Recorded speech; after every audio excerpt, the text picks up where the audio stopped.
नमस्कार। आज हम बात करेंगे किस प्रकार से आप भवन संख्याएँ देंगे। जैसे आप नज़री नक्शा बनाने के लिए जा रहे होंगे अपने एचएलबी जो आपको अलॉट है, तो जैसे आप पहले घर पे गए तो आपने यहाँ पर क्या लिख दिया, इस घर पे आपने लिख दिया ज, भ और न। ज, भ, न आपने क्या लिख दिया, 1 लिख दिया। तो ज, भ, न 1 का मतलब है कि बिल्डिंग जो है 1 है और यहाँ पर को जो है वो परिवार भी 1 रह रहा। उसके बाद आप दूसरे घर में गए, दूसरे बिल्डिंग में गए तो आपने यहाँ भी लिखा ज, भ, न। अब क्रमांक क्या आ जाएगा, यहाँ पर बिल्डिंग संख्या 2 आ जाएगी। इस वाले में भी, इस भवन में भी जो है एक ही परिवार, यहाँ पर कोई एक ही जनगणना मकान है, इसलिए हमने 2 लिखा। अब देखते हैं कि अगले बिल्डिंग में हम लोग आए तो हम लोगों ने जहाँ पर फ्रंट है यहाँ पर को क्या लिख दिया, हमने फ्रंट में लिख दिया ज, भ और न। ज, भ, न और जो हमारी बिल्डिंग क्रमांक क्या है, बिल्डिंग का क्रमांक तो अब 3 रहेगा। लेकिन जो है यहाँ पर को हमें ये बताया गया है, क्या कहते हैं, यहाँ पर एक परिवार नीचे रहता है और एक दूसरा परिवार जो है ऊपर रहता है। तो ऐसे में क्या हुआ कि यहाँ पर दो जो है जनगणना मकान होंगे। तो हमने क्या करा, ज, भ, न 3 तो क्या था कि इससे पहले हम लोग 2 बिल्डिंग को हम कवर कर चुके थे और तीसरी बिल्डिंग का नंबर है ज, भ, न 3 और कोष्टक में 2 का मतलब ये है कि एक परिवार यहाँ पर रहता है और एक इसके 2 मंजिले में रहता है। तो आपने नजरी नक्शा बनाने के समय ज, भ, न 3 और कोष्टक में 2 लिख दिया है। अब आप अगले घर में गए, अब अगले घर में गए तो आपने क्या कहते हैं, अगले बिल्डिंग में गए तो आपने यहाँ पे क्या लिख दिया, ज, भ, न और आपका क्या आएगा, बिल्डिंग संख्या 3 के बाद क्या होगा, 4 आएगा, 4 आएगा। अब आपको पता लगा कि जो दो यहाँ पर को आपको जो घर जैसे दिख रहे हैं अलग अलग, जिनका अलग से प्रवेश द्वार दिख रहा है, तो जो है ये एक ही व्यक्ति का है। तो आपने क्या लिखा, ज, भ, न, ज, भ, न और बिल्डिंग का क्रमांक क्या था, वो 4 था। अब आपको पता चल, मतलब ये बताया गया कि ये दोनों ही दो जो कमरे यहाँ पर को जो आपको दिख रहे हैं अलग से, जिनके प्रवेश द्वार भी आपको दिख रहे हैं, ये एक ही परिवार के द्वारा प्रयोग में लाए जाते हैं। तो आपने ज, भ, न 4 लिखना। अब आप अगले बिल्डिंग में गए, यहाँ पर गए तो यहाँ पर आप जो क्रमांक आएगा ज, भ, न क्या लिखा जाएगा, ज, भ, न जनगणना भवन नंबर। जनगणना भवन नंबर क्या आएगा, वो आएगा आपका आपका 5 आएगा, जनगणना भवन नंबर 5, जनगणना भवन नंबर 5। ऐसे वाले केस में भी क्या था, क्या कहता है, आपको ये बताया गया कि जो निचला ग्राउंड है और उसके बाद जो उसका 2 मंजिला है, तो 2 मंजिले दोनों एक ही परिवार के द्वारा यूज करे जा रहे हैं। तो ऐसे केस में भी आप जो है यहाँ पर को ज, भ, न जो है वो बिल्डिंग नंबर लिख देंगे। अब अगले वाले में गए, अगले वाली बिल्डिंग में आप गए तो बिल्डिंग संख्या क्या लिखी जाएगी, ज, भ, न जनगणना भवन नंबर जो है वो क्या लिखा जाएगा, वो लिखा जाएगा 6।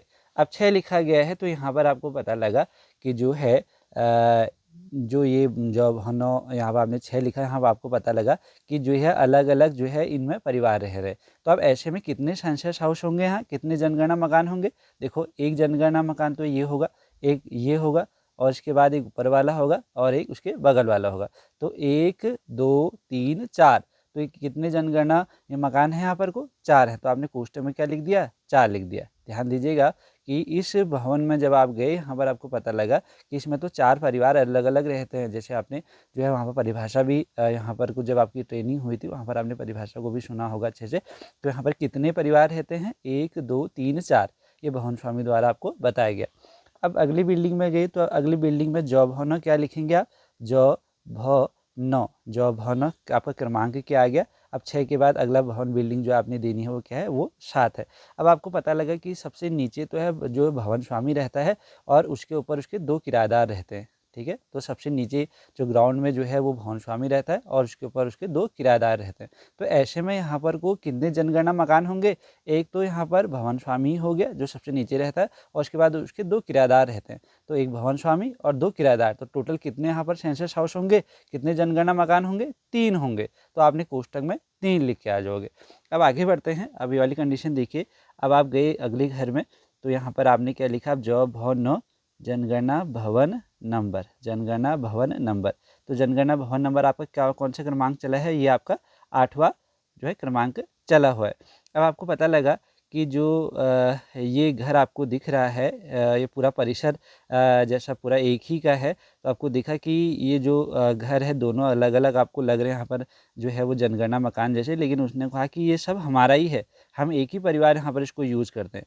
तो ऐसे में क्या हो गया कि जो ये 2 कमरे आपको दिख रहे हैं वो एक जनगणना मकान माना जाएगा, और जो इनकी गौशाला अलग से दिख रही है ये भी एक जनगणना मकान माना जाएगा। तो ऐसे केस में आप कोष्टक में क्या लिखोगे, ऐसे केस में आप लिखोगे 2, क्योंकि ये 2 कमरे तो वो उसी परिवार के द्वारा यूज करा जा रहा है, और जो यहाँ पर गौशाला है, क्योंकि गौशाला का एक अन्य उपयोग है, तो गौशाला को भी हम यहाँ सेंसस हाउस देंगे। यानी कि 2, ये जो 2 कमरे हो गए, एक सेंसस हाउस और एक गौशाला, तो इसलिए हमने यहाँ कोष्टक में 2 लिखा है। हमने क्यों 2 लिखा, एक बार फिर से बताते हैं कि जो ये 2 कमरे हैं, ये 2 कमरों को एक सेंसस हाउस हमने माना और एक गौशाला को माना, इसलिए जो है यहाँ पर 2 सेंसस हाउस लिखे हमने, क्योंकि एक ही परिवार के द्वारा यूज करा जा रहा है। एक सेंसस हाउस को हम आवास के रूप में देखेंगे और एक को जो है हम गौशाला के रूप में यहाँ पर को देखेंगे जी, इसलिए हमने यहाँ पर को कोष्टक में 2 सेंसस हाउस लिख दिए हैं, क्योंकि एक ही परिवार के द्वारा ये प्रयोग में लाए जा रहे हैं। अब यहाँ पर देखिएगा अगला जो केस है यहाँ पर को, अब आप कौन से भवन संख्या क्या क्रमांक रहेगा आपका, ज भ न, और आप जो है क्रमांक क्या रहेगा आपका भवन संख्या का, वो 9 रहेगा, क्योंकि इससे पहले हम 8 बिल्डिंग नंबर दे चुके हैं, अब 9 आ गया।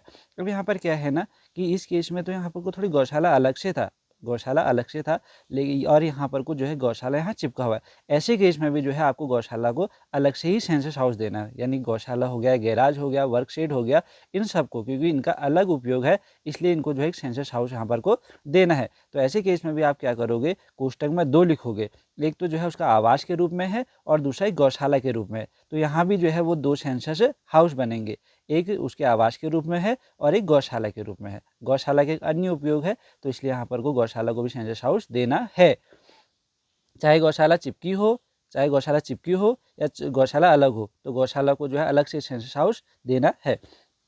ऐसे ही यहाँ पर को गैराज वाला केस है। अब हम अगले भवन में गए, या ये जितनी भी हम कार्यक्रम कर रहे हैं, जितनी भी हम चीज़ें लिख रहे हैं, सब नजरी नक्शा बनाने के समय जो है वहाँ पर हम लिख के आ रहे हैं। तो जॉब 9 और हमारा क्रमांक जो है वो 10 आ गया है, और जो है यहाँ पर सेंसस हाउस कितने होंगे, यहाँ पर सेंसस हाउस होंगे 2, क्योंकि एक यहाँ पर हमको जो है एक यहाँ पर परिवार है और दूसरा उसका गैराज है, तो गैराज को भी एक अलग से सेंसस हाउस देना है, तो यहाँ पर आ जाएगा कोष्टक में 2।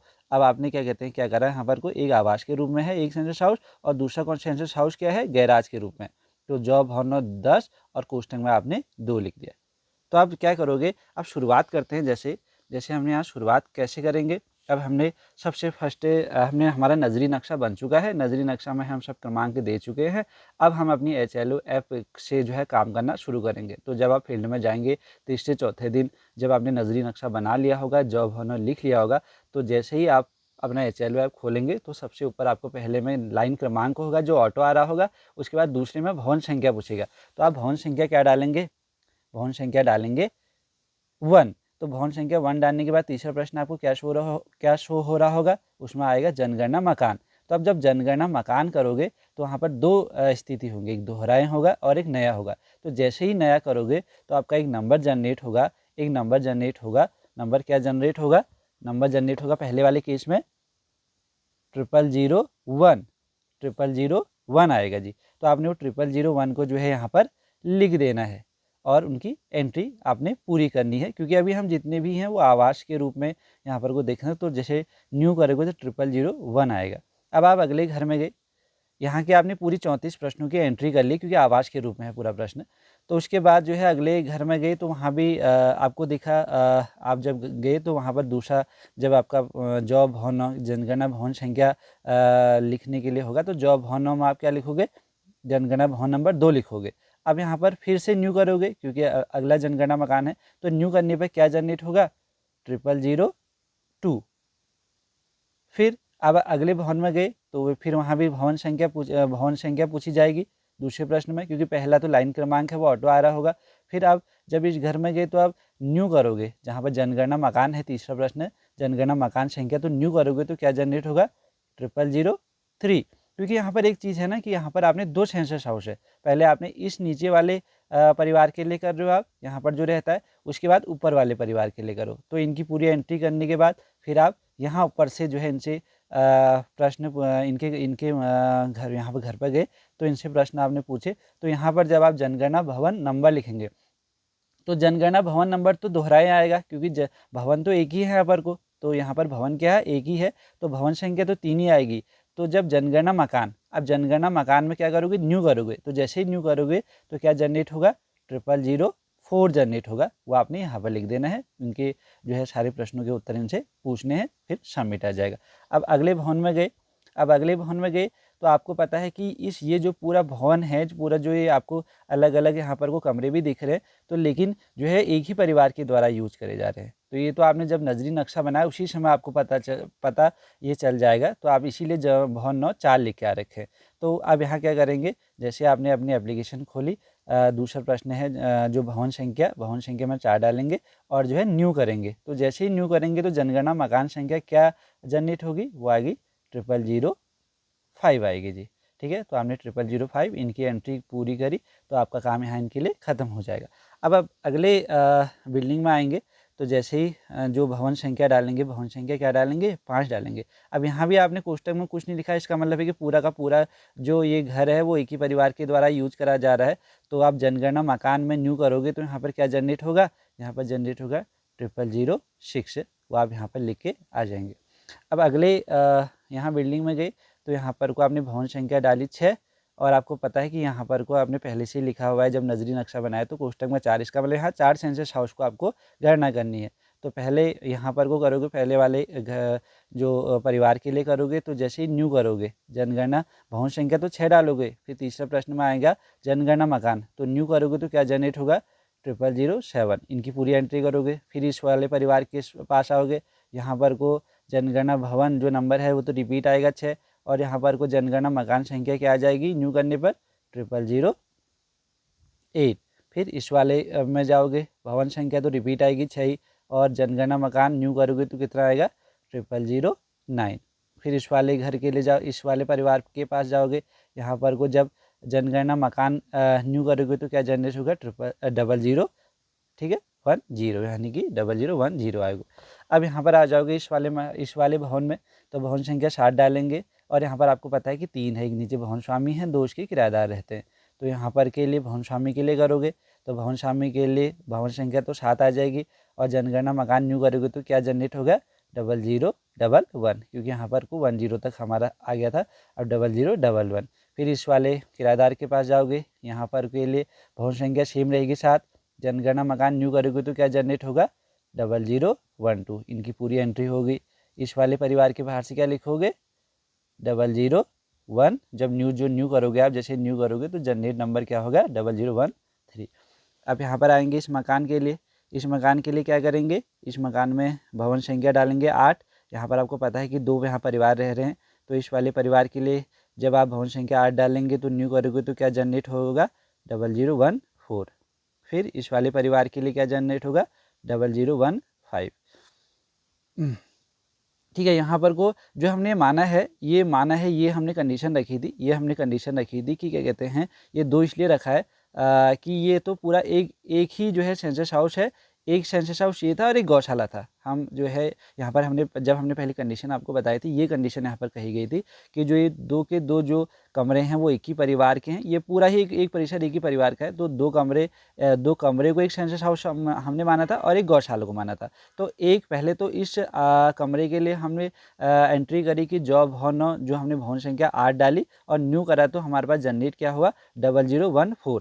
ठीक है, ये हमारा क्रमांक चलता हुआ रहा। और अब जो है एक गौशाला को यहाँ माना है, एक सेंसस हाउस जो हमारा गौशाला था। तो ऐसे में गौशाला के लिए क्या करेंगे, जब न्यू करेंगे भवन संख्या तो 8 ही आएगी, और जब न्यू करेंगे तो यहाँ पर क्या जनरेट होगा 0015, तो 0015 आएगा। तो इसके लिए आप क्या करोगे, जैसे गौशाला के 7 तक के प्रश्नों में जाओगे तो अन्य गैर आवासीय उपयोग को आप चुनोगे, तो उसके बाद 7वें के बाद यहाँ पर आपके जो है वो एंट्री खत्म हो जाएगी, यहाँ पूरे आपको प्रश्न नहीं भरने पड़ेंगे। अब इस केस में भी हमने यहाँ पर को था, यहाँ तो अलग गौशाला था और यहाँ पर चिपका हुआ गौशाला है, तो चाहे अलग हो चाहे चिपका हो, तो गौशाला को अलग से सेंसस हाउस देना है। अब यहाँ पर जॉब भवनों में हमने क्या लिख दिया, जॉब भवनों में हमने 9 लिख दिया। ठीक है, जो हमारी भवन संख्या 9 आ गई, और यहाँ भी 2 सेंसस हाउस है। तो यहाँ के लिए जब न्यू करेंगे जनगणना मकान को तो क्या जनरेट हो रहा होगा 0016, और फिर गौशाला के लिए जब हम इसकी गणना कर रहे होंगे तो क्या जनरेट होगा 0017। तो गौशाला में तो आपको 7वें प्रश्न में अन्य गैर आवासीय उपयोग को आप चुन लोगे तो वहीं पर आपका खत्म हो जाएगा और अन्य आवास के संदर्भ में पूरे 34 प्रश्न आपको भरे जाएंगे। अब आ जाएंगे 10वें भवन में। तो 10वें भवन में भी हमने क्या करा, भवन संख्या तो डाली 10 और अब जैसे ही न्यू करेंगे तो जो संख्या जनरेट हो रही होगी जनगणना मकान वो 0018 हो रही होगी। और ऐसे ही फिर क्योंकि उसमें 2 सेंसस हाउस हमने यहाँ जो है नजरी नक्शा के समय दिए गए यहाँ पर को उनके भवन में लिख के आ रखे हैं। तो दूसरा सेंसस हाउस क्या है, इनका गैराज है। तो गैराज में जब हमने भवन संख्या तो रिपीट आएगी 10 और न्यू करेंगे जनगणना मकान को न्यू करेंगे तो क्या जनरेट होगा 0019। तो संभवतः हमने कोशिश करी आपको बताने की कि इस प्रकार से आप एंट्री करेंगे। पहले नजरी नक्शा के दौरान जो भवन लिख के आएंगे और वहाँ कितने सेंसस हाउस हैं ये पता करके आएंगे और जब अपनी एप्लीकेशन में आप इनकी एंट्री कर रहे होंगे तो किस प्रकार से जनगणना मकान आप लिखेंगे। तो धन्यवाद बहुत बहुत आपका।